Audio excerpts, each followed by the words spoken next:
Hey, welcome to another episode of the Twisted, Bent, and Exhausted Entrepreneur Podcast. My name is Jeff Harrison, along with my co-host. Da da da da. Leslie Spoor. Da da da da. Yeah, I feel like I need to have like one of those grinders, and the monkey is that's Leslie. I am not a monkey. No. But how are you doing today? Cuter than a monkey. I'm doing fantastic. How about yourself? Good. I changed my background because if you're not here in the desert and you're listening to this at some point in the summer, it is going to be another, I think it's probably our third day in a row in the teens. I think it's supposed to be like 114 today, down from, I think yesterday it got up to 117. So I thought a little snow on the mountains with the golf course in the background would make me feel a little cooler. I was going to try to put a background on here, but I don't have anything loaded. So... Yeah, that's okay. Yours is a background. It is a background, isn't it? Because aren't you at your mansion on the coast? Isn't that the beach behind you? No, that's my home office behind me. Ah, gotcha. But I didn't eaten up the piles, so it's not so bad. That looks pretty good. Good. Hey, you have a topic for us today and I'm going to put it up. Because okay, good. Good. Because this was something you put up. I don't even know what it is. Tempus Fugit. Fugit. Tempus Fugit. Time flies, and so do we if we're not careful. What the heck does that mean? That's like Tempus Fugit is obviously Latin. That means time flies, and it means like. Wait a minute. What do you mean? Obviously, I'm not Latin. I didn't know what that meant, and I was like looking at what is Tempus Fugit. I thought maybe it was some kind of a word scramble. I'm like, what other words could I put together with this? So thank you. So it just means time flies. Gotcha. Go ahead. He says time flies right there. Duh. So what it means is that time goes by so fast, and the older we get, the faster it goes. Right? You ever notice that? Like you just feel like you took down your Christmas lights, and it's time to put them back up again. Is that I have a question about that. Yeah. And I'm going to be a little disruptive this morning. Is that a mindset or do you think that's reality? If you ask people as they get older, time flies faster. I think, everybody I've talked to on my informal surveys is that they feel like time goes faster. However, I think it has to do with anticipation. When you're a kid and you are excited about your birthday coming, or you're excited about, Christmas, or you're going on a trip somewhere and it seems like it takes forever to get there, but going home goes really fast, right? Have you ever noticed that? You guys okay, true. Yep. So it's because of the anticipation level. If you don't anticipate anything, or there's an event, a wedding. My grandson's getting married in November, and it feels like I can't wait for it to get here, and yet it's just so slow, and yet we're already at the end of June, right? When are we filming this? Oh, we're in July. I don't know where we are. Towards the end of June. Yeah. Physically, we're towards the end of June.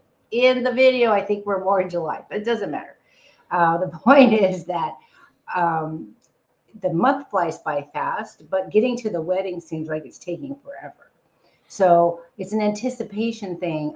Initially is what I have in my mind, is that if we can create more events that we anticipate, it will slow time down, because we get so busy and we get so distracted and things are just gone. Time is just gone. And as somebody who sells time for a living, right, I feel like if I can teach people a little bit about how to slow it down, it might be a little bit more valuable for them. I don't know. Kind of my thought process. Well, okay. I mean, one of your titles here is why time feels like it speeds up the older we get. Is it because we don't have enough things we're anticipating to do? Is that what you're saying? Right. And when you're becoming a grown-up and getting old is when, chronologically speaking, I don't think I'm old in my head, but chronologically speaking, is when, literally using the example of Christmas again with the lights, it seems like it comes so fast. I'm like, oh my God, do I have to drag out my Christmas ornaments and my tree and I have decorated it? Like, this used to be a source of extreme joy for me. Christmas is my second favorite holiday, Halloween being the first. So Christmas, I love Christmas, and I love gifting. Gifts are my love language. So I really love gifting. But but it's the idea of the work that goes into setting it all up, especially because nobody really comes to our house anymore. Mm. You know, when my grandma passed away, they skipped over me and went right to my daughters. Ah. So I don't get the big family things here. So it's not really like, why do I need to decorate? I'm going to go someplace else that's decorate.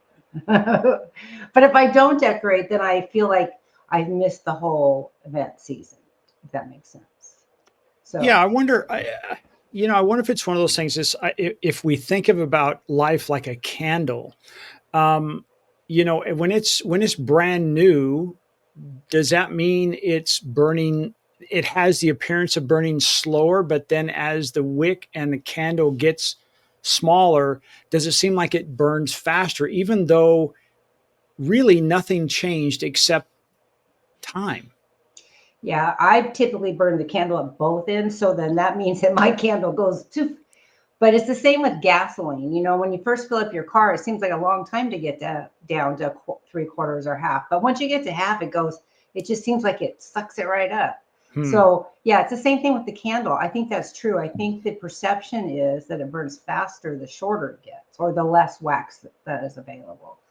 I don't know if that's true. I haven't put up a delayed, or what do you call them? Those timers that are speeded up to kind of measure all that. I have not done that, so I don't know. But I do know that as we age and as we add in, you know, being married and having kids and um, or building businesses or all the distractions that we add into our life every day, I know that we can lose sight of that which causes excitement and anticipation. It's sort of a drudgery.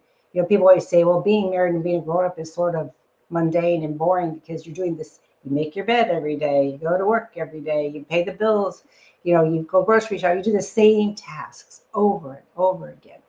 And especially as a business owner, we can really fall into that trap. Mm. Or we can fall into the trap of we have to schedule so far in advance that the time, it seems like for example, right before we went on vacation, right, we just got back from vacation, I started scheduling things for after vacation on the calendar, and I started to feel like, oh my god, I just skipped over my whole vacation because Mm. now I'm already scheduling things after that. So it kind of, using your schedule and putting things out farther than today does seem like it speeds everything up. Does that make sense to you? I don't know. Yeah, I think it does, because I just recently watched a video about how we as humans have gotten to be so busy that there's no real downtime. And if we have any downtime, we pick up this device and we fill up that quiet time where we used to, in the day we would stop, whether it's stop in our car because we didn't have a phone, and we would just sit and just be quiet, or go to the park and just be quiet. And that would seem like it would slow things down. But Right. now it's well, I can watch this 4-minute video. I can listen to this. I can send these emails. And next thing, it's like the day is gone. And I think you said earlier, we become so busy. Some of us are not getting things done. We're just being busy. And Yeah, I wonder busy if is a bad word. Busy is a bad word. Yeah, I wonder, as you say, how your schedule might be sabotaging your sanity. I try to put things on my calendar so that if somebody says, "Can you do this?" If it's available, yes. If not, no. And like, especially with, I think I have now 5 podcasts that I'm involved in one way or the other. And so I have to be careful of my time. And when people say, "Well, can you do it on a certain date?" No, no, I only interview people on this particular day for that particular podcast. And so for me, that guards my time into not being too overwhelmed, but it's not 100%. What are your thoughts on that? I agree with you. I think that when we're first newly starting our own business and self uh, motivated, right? I always say that owning a business and working on a W-2 job is like the difference between being in high school and being in college, right? In high school, you have to go every day. So a regular job makes you go every day. When you start your own business, it's like being in college. They don't care if you show up or you don't. Your success is going to depend on how much you show up. Yeah. And so when you first start a business, especially, but even later in the years, you can get so entrenched in saying yes to things. You don't calendar stuff, and you say yes to everything, and you find out that you miss appointments, or you are overbooked and overworked and frustrated and overwhelmed and exhausted and twisted and bent, as we say. And so by putting things on the calendar has been one of my go-tos for how to help people become more organized. Because if you make it like, for example, if you want to go to the gym and you say, I'm too busy to go to the gym, but if you calendar it in for a certain period of the day, in my case, when I used to go, I'd go at 4 a.m. because that was really before my day got started. I could come back and take a shower and get on with my day. So it was really nice to do that. But if you don't put it on the calendar, you won't go. Mm. I mean, it's hard enough to make people go to the gym on a regular basis. I know you play pickleball every day, pretty much. Is it every day? I think so. Yeah. Except Tuesdays, Why not Tuesdays? BNI. BNI. Oh yeah, of course. So then you're there with me talking about BNI. That's it. So I think when you put things on the calendar, it makes them more of a priority, and it does allow you to say no. The word no is such a small word with such a big impact, and people don't. They're afraid to say no, especially in the beginning, but even later, some people never learn how to say no. I used to volunteer all the time for charities, and I was on boards and did things. And a volunteer can become a full-time job, especially if you have a caregiver mentality. You just want to help. So you say yes and yes, and I'll do this committee and I'll do that. And all of a sudden you're working 3 full-time jobs. Yeah. So I had to finally start to say no. And no is a big word. And it's crucial to our sanity and our scheduling and our ability to slow time down a little bit. You have to say no and put what's important on the calendar. Well, Which speaking of is that, well, Go speaking ahead. of that, Leslie. Well, speaking of that, do you block quiet time for yourself every day? Where you say, No. okay, it's just No. about me. It's not about your husband. It's not about catching up on things. It's about you doing nothing, but just being by Uh yourself. Is it no. scheduled? Yeah. Yeah, I don't. I have a couple of programs in the afternoons that I like to watch, and so I will work from 6 to 2 and take a break for an hour and then come back to work. You might be able to categorize that as taking time for myself because it's something I just like to do. And by 2 o'clock, I need a break. You know what I mean? Yeah. But I it's something I've been thinking about a lot lately, which is why I wrote Tempus Fugit, was because this is a newsletter that just came out too. I really need to make my time a priority because as we get older, and I keep coming back to that because it's funny, you start to get a new perspective on life. And I hear myself thinking and saying things that old people used to think and say, and I thought, what's wrong with that? And all of a sudden I'm in that category now. So, um, life, it does go by so fast. Tempus fugit, it flies by, and you need to. Well, we're going to get to this in the end, but carpe diem, right? You need to seize the day. That's another Latin phrase for seize the day, and um, make every day count.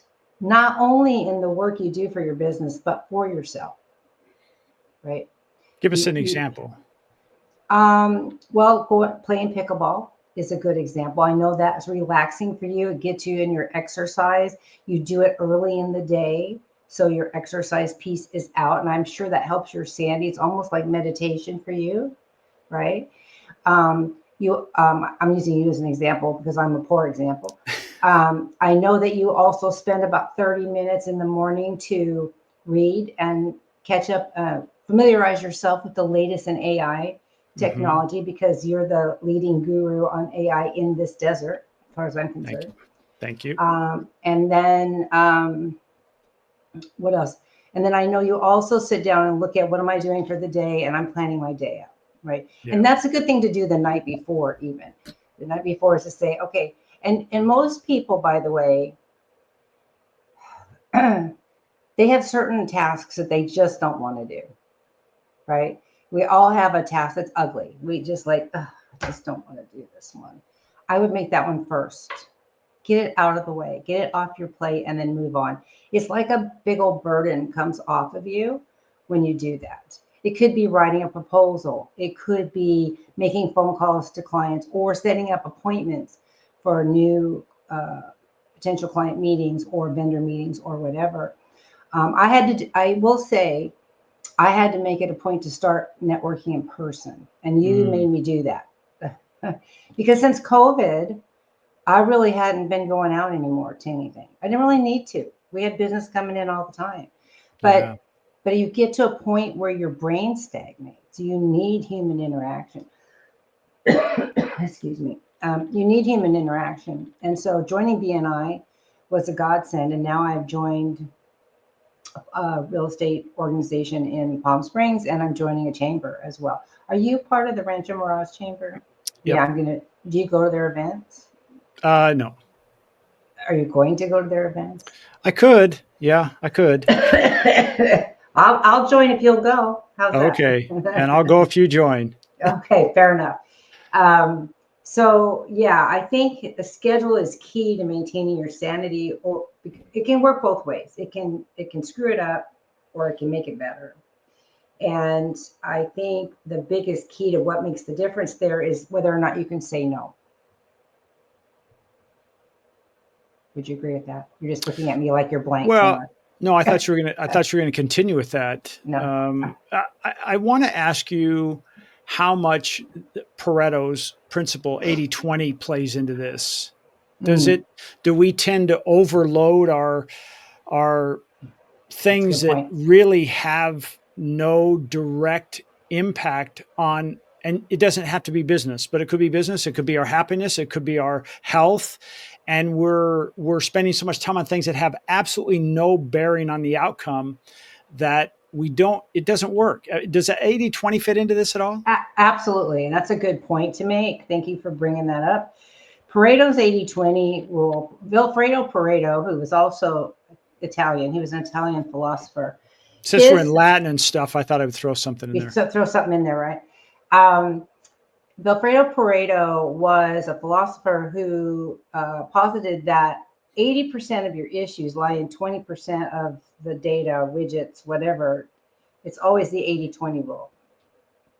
Quite often, business owners in particular, all of us, but business owners in particular, will get caught up in needing to look at every piece of data, everything with their business, um, every pickleball game, every. And you don't really have to. I live and die by management by exception, right? You know that. I've talked about it a lot, which is Vilfredo Pareto's 80/20 rule. I don't need to look at everything that's going on in either of my businesses. I only need to look at the 20% that is either not getting done or is behind or there's some kind of issue with it, right? Everything else falls into place. Now, the risk at operating from a management by exception position, which is especially critical if you have employees, even if they're subcontract employees. If you have employees and you're managing by exception, it's very easy for them to become offended and defensive. Mm, And the mm, reason is because you're not focusing on what's getting done, you're focusing on what's not getting done, right? And yeah. it goes back to that continuous process improvement philosophy where I want to look to see what's not getting done so I can see what's broken in the process so I can fix that and reduce the percentage of things that aren't getting done, right? There's a plan, do, check, act uh, component that is a circle: plan, do, check, act.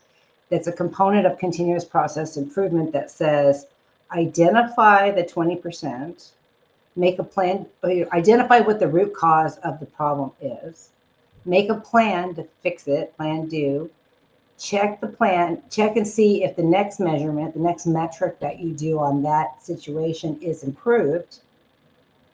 What did I say? Plan, do, check, act, and then take action on that.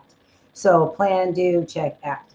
Um, if you focus on the 20% of your life, and I don't care what aspect you're talking about, your kids' behavior, you're running your business, your health. If you work on 20%, the rest of it all follows. It always does, because that's the what's the word I'm looking for? I keep saying rule, but it is a rule, but it's a axiom, Principle. Mm, principle. That's how it works, right? okay. So you focus on 20%. Once you do that, look at how much time you save, Mm, right? If it, you know what it takes me on executive air, it's I spend about an hour a week, maybe 2 hours a week, looking at what's going on in my business. I only, because I already have all the reports done for management by exception, and I get a dashboard that pops up when I sign on to Essential Elements that says these things are behind. And so I have it right in front of me. And I can drill down through that dashboard and see what else is going on that might have caused that problem, or how to fix it. So the amount of time I have to spend managing my company is minimal, yeah. right? That's how it should be for everybody. So you don't, which also helps with time flies, because we all need more time, right? Everybody says there's not enough hours in the day, right? Well, that's because you're doing everything, and you can't do everything. You can only do 20% of everything. That's how I feel about it. Oh, anticipation. Okay. Well, we're talking about how Tempus Fugit, which is Latin for time. Fugit. Jit. Fugit, Fugit sound. Time flies, and the thought is, as we get older, time moves faster. And I want to read a note here. It says, "You didn't start your business to become a prisoner of it. So if you're stuck in the rinse and repeat cycle and wondering how to get your life back, this is for you." Yeah, that sounds like my advertisement for Freedom by Design, doesn't it? Well, my a, educational program. a little bit, but it is one of those things. Like, as an example, part of my business is, I call it lather, rinse, repeat, like you see on a shampoo bottle. It's a simple process. So, like, creating your content once a week and posting it. Create your content once a week and post it, and that creates a result. But you're not talking about that, are you? No, I'm talking about uh, evaluating what you do every day. I usually like to have people do a time study for a few days. Look at what you're doing every day and decide how much of that is busy work, how much of that is aggravating you, how much of that is stuff that doesn't ever need to be done. So I'll give you an example. Years ago, I used to do everything. I wore all the hats for executive errands. I did everything. And one day, quickly, I realized that if I had to process one more credit card, or run or make one more invoice, I was going to literally throw my computer across the room. I was so sick of doing. To me, it was just boring and mundane, the bookkeeping that was associated with the business, which you have to do. But I just, oh my God, I didn't hate it. I like the detail, but I just didn't want to do it. I felt like my time was better spent doing something else. So eventually I hired a bookkeeper. Now, keep in mind that when you sell hours for a living, you start measuring everything, and how many hours do I have to sell to cover this person, right? And I thought, oh, I never can afford this. But you know what? I hired her, and my business grew because I was allowed then to go focus on other things. So part of what you need to do is create joy, deliberately create joy in your life. And you can do that by this time study and figure out what really is necessary for you to do, because most of the stuff that we do and as a business owner can be easily done by somebody else. Quite a bit of it. Do I need to be the one to meet with clients? Yes. All right. Or potential clients. Although I have a couple people trained up that can do it if I'm not available, and they do a really good job. But generally, it's my face and my voice and my personality that sells a client, right? It should be, as I started the company. Right. but I don't need to do bookkeeping. I don't need to chase vendors. I don't need to schedule vendors. I mean, there's just so many things I don't need to do. So if we evaluate what it is we're doing, and then kind of like if you're going to clean out a closet and you have a keep, throw away, and donate pile, it's kind of the same thing with your tasks. What do I have to keep? What can I delegate? What can I eliminate? Kind of the same. Yeah. Right. So that's one of the ways to bring joy back into your life, is stop doing things you don't like. Do you think we as humans, especially, I would say, especially in the last 5 years, where it feels like everything has sped up, just the world in general. Mm-hmm. I always think, and we all do this. Well, things are changing so fast in my industry, and you can fill in the blank. And we think it's only our industry, but it actually is the entire freaking world. It doesn't matter. I could talk to a farmer, and the way they farm has changed so much, and the way they put fertilizer on the field has changed so much, and the way they get, and it's like, oh gosh, it used to be so easy. Well, that's true across the board. And I'm just wondering, again, with all these changes that are going on, and if you do, let's say you do have one of those delete piles, are we guilty of, as soon as we get rid of it, we fill it back up? Because, what's that saying? Nature abhors a vacuum. So we fill it back up with something that again is unnecessary. Yeah, and that's really common, by the way. I do major purges in my house, and I'm ruthless about it. I said, oh, I got 17 wooden spoons. I only need 2 or 3, and I get rid of them. And I do that with everything, and then I find that the stuff starts to creep back in because I'm out and I'm going, oh, that's a cool wooden spoon, and I get. So yes, business owners in particular need to be very, very careful that they don't take on additional things because they feel like they have all this space. Now, what I recommend instead is to create content. Go look at, what can I do to establish myself as an expert in this industry? What can I do to create additional revenue streams, right? What other services can I offer? Or what other products can I offer? What can I do that's innovative and different than the guy that I'm competing with? Start to put your head in, how do I work on my business instead of in it? And I talk about this like 99% of the time. So look at ways to grow your business, not accept more busy work to fill in the busy work. When we went through COVID, that's what I did. I wrote 14 tips booklets that we now sell on our website on Concierge Business Solutions. Things about, how do I increase my rates? How do I hire employees? Do I want employees or subcontractors? How do I find new vendors? All these different things that I learned from experience, I put into tips booklets because I had so much time during COVID that we couldn't do anything. Yeah. So I'm not going to sit there and go on vacation. I'm going to do something that makes revenue. And that's how people have to think. Well, I think that point you just made there is if you do something once, but it will pay you indefinitely, versus this activity, I only get paid when I do it. Right. If we can shift that mindset, is that part of this power of anticipation? No, that's different. But changing the paradigm of, or your thought process of, I have these tasks. It's really easy because when you start a business, you fall into all this stuff. You all of a sudden you have to do this, and you have to do this, and you have to do this. And then and I say, stop. What can we delegate? What can we eliminate? Okay, we've done that. Now what are you going to do at this time? And now I want you to change your mindset to say, how do I grow my business? How do I create passive income? How do I increase my revenue streams? I'm shocked constantly by similar lifestyle management companies to Executive Airrooms who only have one revenue stream. I have 5 for that business. It's easy. Why are you selling for one? You know what I mean?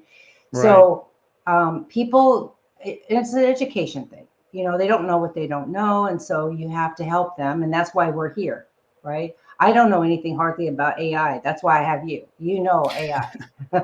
And I'm always begging you, please help me with this. Okay. But I know business, and I know I've helped you with business a lot over the years. We've been friends forever. So Um, it's just a mindset change. And if people don't have a coach or a mentor or a cheerleader helping them with this stuff, it's easy to backslide into the same old busy work all the time. Well, it's kind of like that situation where it says, okay, oh, I don't feel like going to the gym today. It's starting as our mind is nothing more than a muscle. It starts to erode that muscle to say the next day, I'm not going to do it again today. And next thing you know, you haven't been to the gym in 2 or 3 or 4 times. The next thing you know, you're really not going to the gym anymore. Right. Versus just flipping it around and saying, okay, I'm going to set it the night before. Speaking of the gym, I'm going to put my shoes there. I'm going to have the shorts I'm going to wear, the shirt I'm going to wear, the socks, everything, so that when I get out of bed, it's right there. Right. And so it makes it easy to get back into it. And, then just like a muscle, all of a sudden it becomes routine and you're back going to the gym 3 times a week or 5 times a week, whatever your goal is. With the same thing of power anticipation, it seems like it makes me want to get out of bed and go do things when I have things that I'm anticipating. I'll give you an example. We were asked to speak at a conference, and so I'm excited about that coming up in just a few days. Now, the window of opportunity was very small. It came out of the blue because I had literally less than 7 days to prepare for it. And when you go to a conference, when you're the speaker and you're going to be doing some booth work, you've got to have some material. Well, my business, I typically don't have those kind of things. Right. You want to have things to hand out. I don't have that kind of stuff. So I'm scrambling to get that together. But in a way, it's a little bit fun because totally fun. It's peaked a little different level. But the cool thing about this, Leslie, is I have really tapped into AI to help me put this together. It's a lot of fun. I wish you'd make me an intake form. I need one of those, and I just am dragging my feet on it. Do you need help at the booth on Monday? I'd be happy to come and help you. I do. I didn't realize it till yesterday because they asked me to shift from talking about AI agents only to AI, marketing with AI for local businesses, which is really more broad. And I'd already spent hundreds of dollars on printed material. And they said, no, you can still use that because there's somebody talking about chatbots. Well, I'm not talking about chatbots. I'm talking about AI agents, different thing. And I just didn't want to step on somebody's toes. So now I'm going to be speaking on the table called Ask the Expert. I'll have a booth, and I'm asked to also speak on a panel later in the day. So I may tap on you to help me run the booth. If I've asked another person just real quickly off the top of my head that has some understanding of AI to jump in and help me. She's freaking out a little bit too, and I said, I'll be right next door. So, well, I've done booth work a lot because I do expos quite often. So if you need help, I'm happy to. I can read the material and answer enough questions to get them back to you. So cool. That'd be fun. All right. Yeah. Well, I'll keep that in mind. So anyway, so that's about anticipation. So I think let's talk about anticipation. Oh yeah. So I have a little bit more if you don't mind. Okay. Go, girl. Okay. You know me. I like to talk. So, I'm anticipating you're going to have something. Yes. Oh, good. It'll take forever to get there. So one of the things that we need to do in our life in order to increase the anticipation and slow time down is to create more milestones. And most of us, especially as we get older and we're busy and we're working and we have families and all this stuff, we save that kind of celebration type thing for a handful of events, right? Birthdays, anniversaries, holidays. But really, we can start planning things to create anticipation, even if it's on a little smaller level. For example, what about like a quarterly weekend getaway or a monthly dinner with friends or an afternoon doing something that you like? Just go to the movies in the middle, plan to go to the movies in the middle of the day, or go to the library and read a book where nobody can find you, or, start a new project that what you're finding is that you're getting renewed passion because you're having to be creative for this thing on Monday, right? Yeah. That's always fun to me, to try to redo the website or create new tips booklets or anything that taps into the creative part of my brain is a joy for me. So if you find a project or something that you really love and want to do, you can set up milestones for that and then anticipate it. For example, going back to school. I love to learn. So if I looked at the catalog for UC Riverside and said, oh, there's a class there I really want to take, I would anticipate that every week, and it would slow my week down not getting there. Mm. A more common one is I like certain programs, and when they release them on Netflix or Prime, one episode a week. I hate that. Oh my God, I'm like checking when is it coming out? When is it out? So that also slows down your week. Now I get notifications that says, hey, there's a new episode for such and such. I'm like, yes, okay. But seriously, that's the way you create conscious, or what's the word I'm looking for? Deliberate anticipation. Schedule things in that give you joy and that you anticipate them being there. So that it's not just Christmas, not just your birthday, not just a wedding that's coming up in November, that kind of thing. I like it. Now we're going to talk about conscious living, right? Well, I just want create your own anticipated moments. I think sometimes I hear, or what I hear you saying is, so many of us wait for something else to create those anticipated moments for us. But that's like being in the passenger seat of the car. You have no idea what the driver may or may not do, and it's always, even if the driver is driving 75 miles an hour and you're the passenger, you're a little on edge because, right, you're not the driver. Right. And it sounds like you're saying, hey, why don't you drive your own car, create your own anticipated moments, and not just wait for the major holidays. And so I think something like that is very good. We've temporarily lost Leslie. Oh, there she is. She's back. I was trying to hook up Logic Capture and I forgot how to do it. So I could be closer to the screen like you are, because I feel I'm way far away. But that's okay. But but I think the idea of doing that, and you're saying, it could be like my thing. It's like you're writing your books. It's those anticipated moments on a new show coming out that only comes out once a week, not binge watching. What other things could it be? Could it be going to conferences as a business? It could be educational pieces, self-improvement things, which, I tap your hands about that, because you go to so many and you could be teaching them all. You don't need to go. But a lot of people do need it. And if you find a particular topic, like I went to an NLP workshop one time. Have you ever been to one of those? I have. I did one for 2 weeks. NLP, for those of you who may not know, is neuro-linguistic programming. And it's about how the way you say things can influence or affect other people. And so it's very, very interesting. And I find myself now catching advertisements and even print ads that are worded in such a way that they're manipulating somebody's perception or thought process. It's really, really interesting. Or even on the news, they'll tell you things, and then you go and do your own research, and you're like, no, that's not what that. So it's really interesting. That was a fun one for me for NLP, but there could be other things. I know you like Tony Robbins. You like to go see him, and that inspires you, right? Yeah. It gets you all jazzed up. That's what you're looking for. You're looking for that. What gets me excited? What gets me jazzed up? What makes me increases my enthusiasm for what I do, or who I am as a human being, or how I help people. That's what you're looking for. And if you can identify those things and make time for them in your schedule, because now we're back to schedule, it will slow time down so that you can anticipate participation in those things.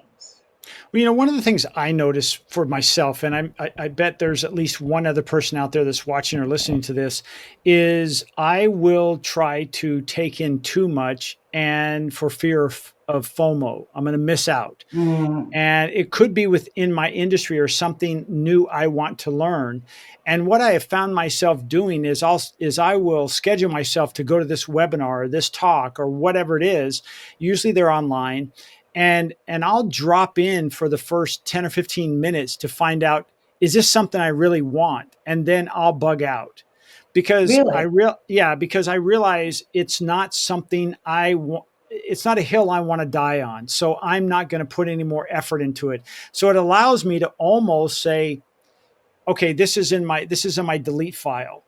But the problem is I need to catch it before it gets to that, because it's still a waste of my time, because I am anticipating going, or I feel bad for not going. And then it comes to the replay, and I check the replay and do the same thing. I've really, as you say, I've sped up time by doing all these busy things when I could have cut that out and Right. really created more anticipated moments that I'm in control of. Right. And I think, yeah, absolutely, I agree with you. It's, the fact that you put it on your calendar makes it a priority, and you don't even know for sure if it's what you need or want, if there's Yeah. value in it for you, Yeah. which means we need to do a little bit more research before we commit. If you look at your time like it's made out of gold, or whatever the current Bitcoin, or whatever the current commodity is, Yeah.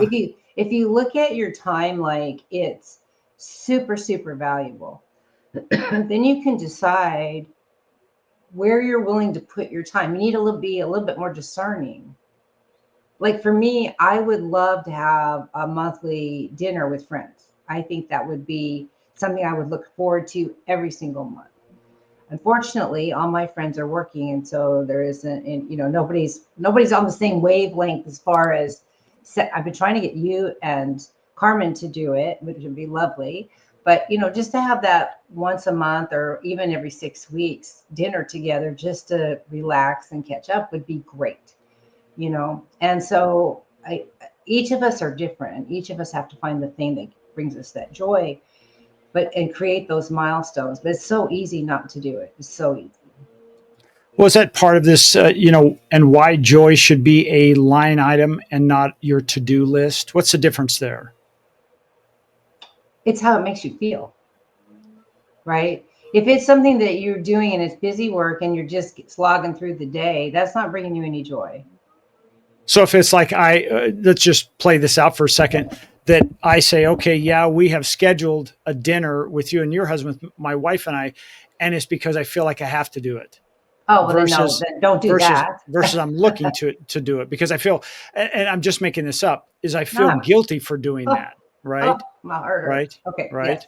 Yes. Yes. There's a dear friend of mine, and he's a lifetime mentor of mine, and we've been friends for now about 25 years, and he's 85 now, and once a month we get together for lunch. And I know it's going to sound funny, but we get together at the Red Lobster. And it's not about the location. It's just that every month, the 6 weeks, That's right. depends on whether they're cruisers. So they'll go on these 30 and 40-day Uh, cruises.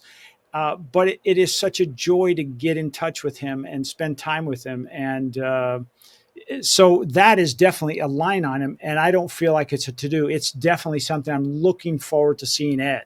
All right. yeah. And that's how it should be. That's how all of life should be.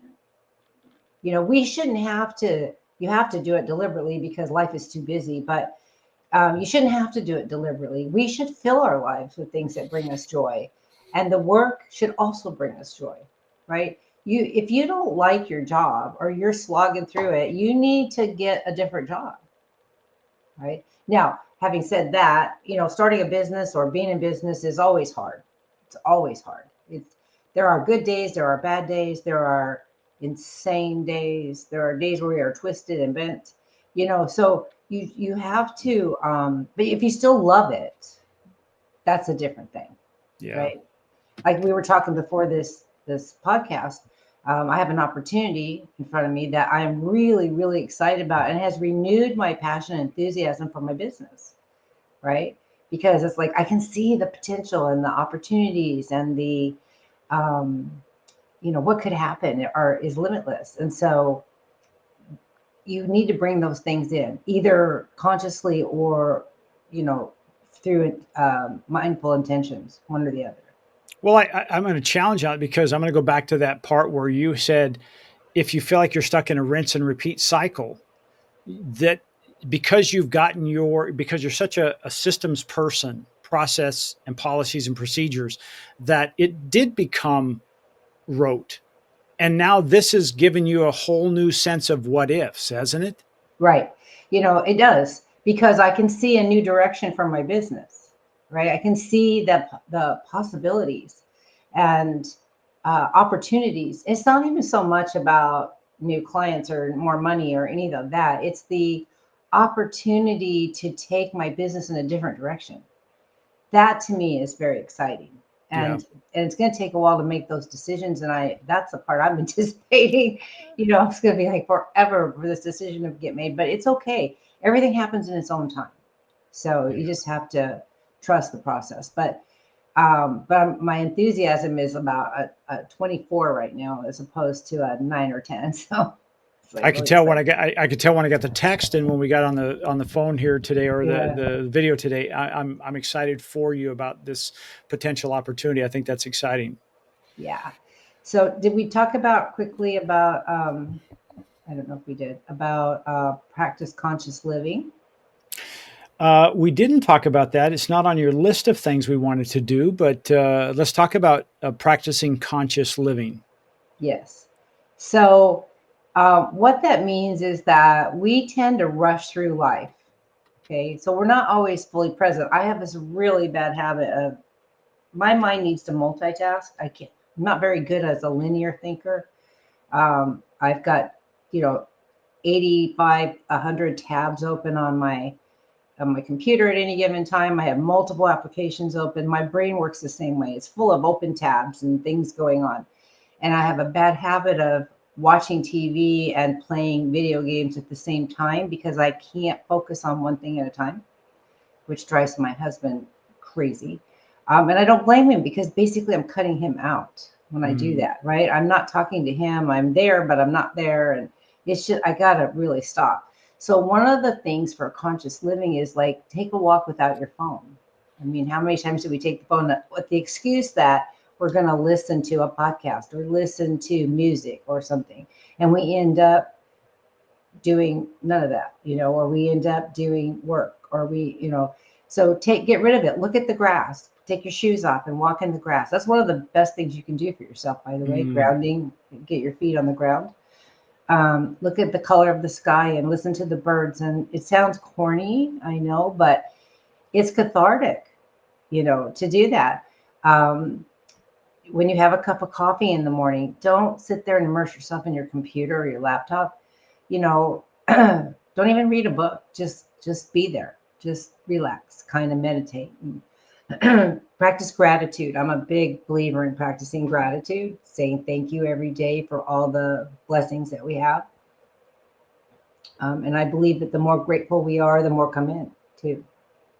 Yeah, So, recently I typically, as I say, I play pickleball about 6 days a week, and I typically drive to the pickleball location. Now it's not far from my home; it's only about a mile away, a little over a mile. And recently, and I fought this, but I was talked into getting an electric bike, oh, and so I, for the last 2.5 weeks, I've been riding my bike to the pickleball court and back. And it is one of those times where, you know what, I have to be fully conscious. I'm not looking at my phone. I'm not listening to it. I'm just riding my bike and I'm looking around. I'm hearing things that I wouldn't have heard in my car. And to me, that is mhm. so, like, sets me up for the day. I can't tell you how much joy I am getting out of riding my bike. It's I wild. It's funny because when you say that, it reminds me that I have a pilot's license. You know that, right? So flying, I used to say this all the time. Flying was the only thing I did where I was 100% present Mm, and could not multitask, other than reading the instruments and all that stuff. I'm not multitasking with 10,000 other topics in my brain. I am singularly focused on flying that plane and not killing myself. And it proved to be, just like your bike riding, 100% cathartic. It's like taking a shower. It washes away all the noise yeah. out of your brain and out of your muscles and out of the tension in your body. It washes it away because, and I just got done saying that I have a problem being singularly focused, but you really need that in your life. You need to be conscious about your moments. If you're conscious about your moments, they don't go by so fast, Mm-mm. right? You want to savor every single moment of every single day. I just did that on vacation. It was an experiment. as you know, we took a cruise and we were in Italy, and it's been on my lifelong dream to go to Italy. So this was huge to go. And I mean, it was 2 years of planning to do this. And so I told myself when I got on that boat, I am going to consciously feel every single moment of this trip. I'm not looking at my phone. I did check, but I'm not looking at my phone. I'm feeling every moment. When you go to the buffet, when you go on into the Vatican, when you go to Pompeii, which to me was the most incredible place, every moment I savored it. And, it feels like I still am there. It was the most relaxing vacation I've ever taken because I was fully present and conscious the whole time. Yeah. There's that saying, and I don't want to make this too long as we start to wrap up, but that person who says, while I'm here, I'm thinking about being there. When I'm there, I'm thinking about being here, and I'm never present. And I think that's really good of what you're saying is try to practice that. And I want to share with everyone a little thing that I did, and you can use this on anything. But when I was in the golf industry, I was a teacher for some of that point. And one of my students he said, how do you get rid of the monkey mind? While I'm trying to hit this ball, he said, I know I need to be present, but I've got 4 or 5 other thoughts going around in my head. And I said, well, your concentration or your focus to be present is nothing more than an exercise to improve that muscle or that habit. So what I'd have him do is I'd have him sit down on a chair. We're on the back of the driving range. We're out there by ourselves. And I'd say, I want you to look at this ball. And I said, I want you to examine this golf ball. And I said, pick a ball, this golf ball. And I want you to look at the dimples and the writing on it. And if there's any scarring on the ball. And I want you to just focus only on that ball and understand everything about that ball. I said, but the moment you feel another thought come in, let me know. And over the course of time, it went from like 5 seconds to 50 seconds. And so we 10x'd his concentration, and he went from being a 14 handicap to a 4 handicap. Wow. Because he learned to be present. So sometimes it's like what you did. You made a conscious effort that I am going to be here and I'm going to enjoy the trip. I'm going to enjoy my husband. I'm going to enjoy the meal. I'm going to enjoy the linen at the table, whatever it is. The smell when you walk into one of these domos, and it's amazing how magnificent they are. And you're thinking, wow, this was built before cranes and things of that nature, right? Yeah, exactly. And there's an atmosphere in it because the ceilings are so high. Right. The Sistine Chapel was like that. It's like he laid on his back and did all of this. Wow. It's like amazing. So yeah, totally get that. I like that with the golf ball. That's a good analogy. I like that. Yeah. And you could do that with anything, Leslie. Yeah, but totally. You can. I used to have a lot of negative self-talk in my head. I had a rough growing up time, and I had all this, it was constantly coming back at me all the time.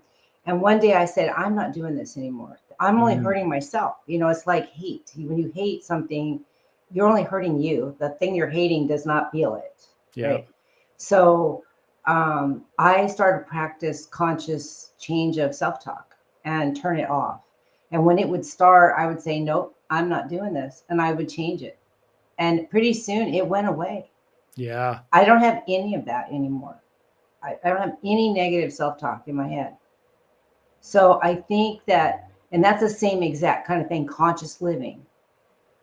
Gratitude and conscious living will take you farther than you could ever thought possible. Here's a piece. It's not to get too heady or scientific, but our brain is neuroplasticity. The neuroplasticity in our brain allows us to change. We used to think, once you are, and that's not true. And it's like as an example, if you had a plant and you cut off water to it, what would it do? Well, it would probably shrivel up and die. Well, if you stop feeding those habits that no longer serve you, like negative self-talk, and it will die off. But what happens is it creates a new neurotransmitter of what you do want to say. And, I'm going to go back to pickleball is I hear people say something like they'll hit a shot and they say, oh, I'm so stupid. Why do I keep doing that? And I'm like, well, because you keep feeding that plant. Right? That's right. Yeah. Exactly. Yeah. People don't realize that again, it's funny how we're kind of covering neuro-linguistic programming at the same time, right? Um, that's exactly right. What you say comes to you and does and repeats itself. Dan told me from the beginning that I met him that he has the worst luck possible. He's like Murphy's Law, squared. And I don't believe that way. I believe in everything good and that will come to you. And so I don't have those issues that he does. And so his have gotten better too, because I've been trying to reprogram his thought process that that's not true, that good things do happen, So the last part of this for me is the carpe diem, which we said in the beginning, is that you really have to seize the day and make a conscious effort to savor the moments. If you savor the moments, time does not fly, right? I think that's exactly right. Savoring the moment. Mm-hmm. Because don't we do that sometimes? I remember when I first, and this will be my last thought, when the first time my wife and I went on vacation, we're coming back from Hawaii, and she's crying on the plane on the way back, and I'm like, what's the matter? And said, didn't you have a good time? She had a great time. She said, just didn't want it to end. Like, and she is one of those gals is like, when we have people over, she's already planning the next meal because she loves to do that kind of stuff. So we'll have to have you and Dan over. Now that you're back from vacation, our kitchen is remodeled. We can actually have people over. And so, yeah, savoring that moment. And I just want to put this up here. With every adversity, there's a seed of equal or greater benefit. This is a saying I started saying many, many, many years ago that, hey, when we're having some trouble, we can say this is a seed of more problems, or it's something of equal or greater benefit that's happening for me, right? It's a good door. And so for me, that's something that's helped me a little bit. Every adversity is a learning opportunity. And sometimes we don't understand what that opportunity is right away. There's a lesson or an opportunity there. And sometimes we don't know what it is. I had a bad thing happen in my business years ago, and it actually turned out to be a huge benefit to my company because I changed the way my company ran because of it. And and sometimes you don't realize why, it's like, why do I have to do this? I don't get it. But if you are quiet and present, the answer will come to you and you will figure out what it is. You just have to be aware that you've asked a question. Now you have to be aware and look for the answer, and it will come. Totally.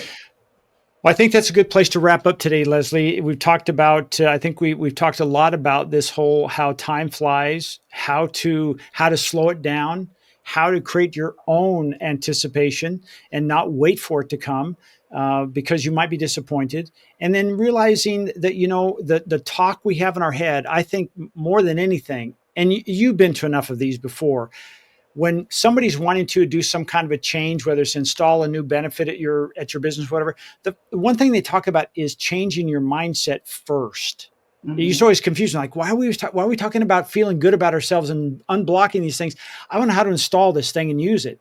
It's because change doesn't happen without the right mindset to let it in. That's right. That's absolutely right. So I want to thank you again, Leslie, for being here today. I think you've unpacked and really explained a really cool piece here about the whole idea about time is moving fast. Talk to us a little bit about things like, hey, where can people pick up this program and listen to more of this? So we have this both in video and with audio and just audio. So you can find us on YouTube or Spotify. Do we have a special YouTube page for this, or is it on your page and my page? It is. It's on each one of our pages.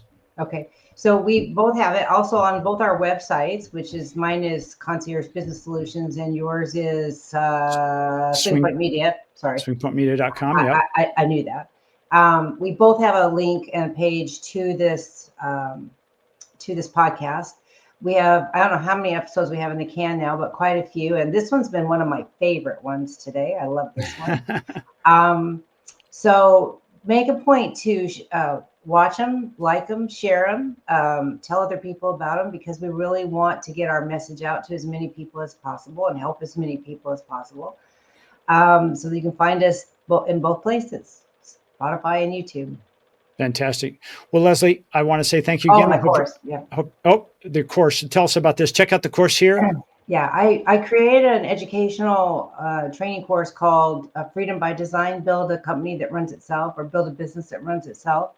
And if you find that you are stuck in the middle of your business and can't grow, or are too busy and overwhelmed, then check out this course, Freedom by Design. Jeff has the link up here. It's learn.conciergebusinesssolutions.com. And I will tell you exactly what you need to do to put the puzzle of your business together so that it is strong and you achieve the picture on the box. You know, so many of us, when we start our own business, we have a goal, we have a reason for starting a business. We want more time with our grandkids, we want to travel more, we want to achieve financial independence, whatever it is. We all have our own picture. And so we have to put the puzzle together so we can see the picture. And this course will help you do that. So learn.conciergebusinesssolutions.com and check it out. Fantastic. All right, everybody. Well, we'll see you again next week on the Twisted, Bent, and Exhausted Entrepreneur podcast. If you feel like your sanity is better today, we really appreciate it. Please leave a comment and share it with somebody else who you think, hey, you know what? This could help them too. And please check out our podcast. I think this is either 18 or 19. So let's keep going. Yeah. Okay. So let's keep going. All right. All right, everybody. Have a great day. Bye-bye. Bye.